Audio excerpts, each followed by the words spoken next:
সততা আছে পীরের খেদমতের বিষয়ে। আপনি পীরের যে খেদমতই দেন না কেন, আপনি মহব্বত চিন্তা দেন, আপনি খেদমত দেবেন, আপনি খেদমত করবেন, আপনি আপনার পীরের তাহাজ্জু পাবেন, আপনার পীরের পক্ষ থেকে দয়া রহমত বরকত পাবেন।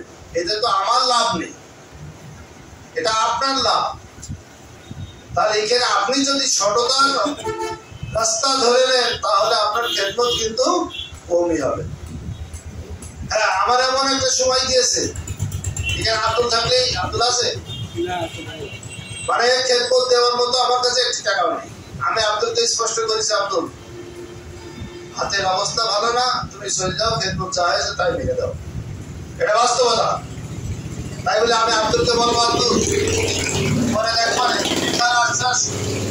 মিথ্যার আশ্রয় নেবো, এমনটা আমার পক্ষে সম্ভব না।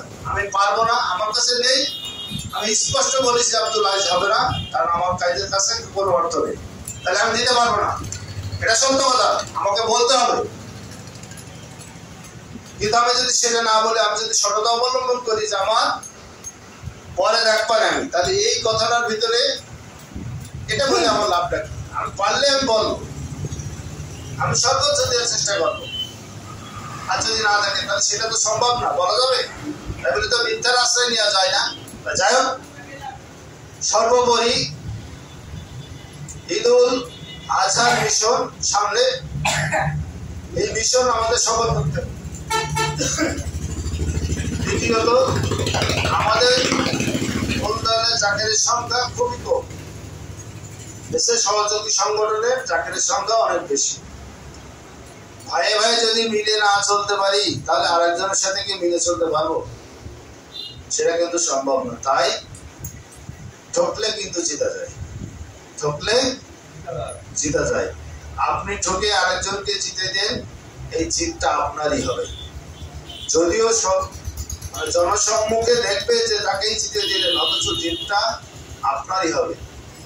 আজ আমরা যারা এই নাফসের তাবেদারি ছাড়তে পারিনি, দাম্ভিকতা অহংকার, এক কথায় আমাদের আমি এই যে জিনিসটা, এটা ছাড়তে পারি না। আমি অমুক, আমার বাপের নাম অমুক, এই জিনিসগুলো আমরা যারা এখনো ছাড়তে পারিনি, এই ভাবগুলো আমাদের ভিতরে যাদের এখনো কাজ করছে, আমি বিশেষ করে অনুরোধ করবো আপনাদের, আমরা এইসবগুলো ছেড়ে দিয়ে আমি যার কাছে বিক্রি হয়েছি, যার কাছে বেচা কেনা আমার হয়েছে, আমি তার বিষয়গুলো ফলো করি, তার হুকুমগুলো ফলো করি। যদি সেটা করতে পারি তাহলে অবশ্যই হিজবুল্লাহ ইমামের পক্ষ হইতে দয়া রহমত বরকত নিশ্চিত হবে, এতে কোনো সন্দেহ নেই।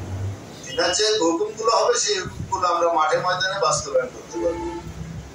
তাই আমাদের এখন কাজ, হুকুম যখন যেটা পাবো তখন সেটাই আঁকড়ে ধরে মাঠে কাজ করবো, এছাড়া আর কোনো বিকল্প রাস্তা নেই।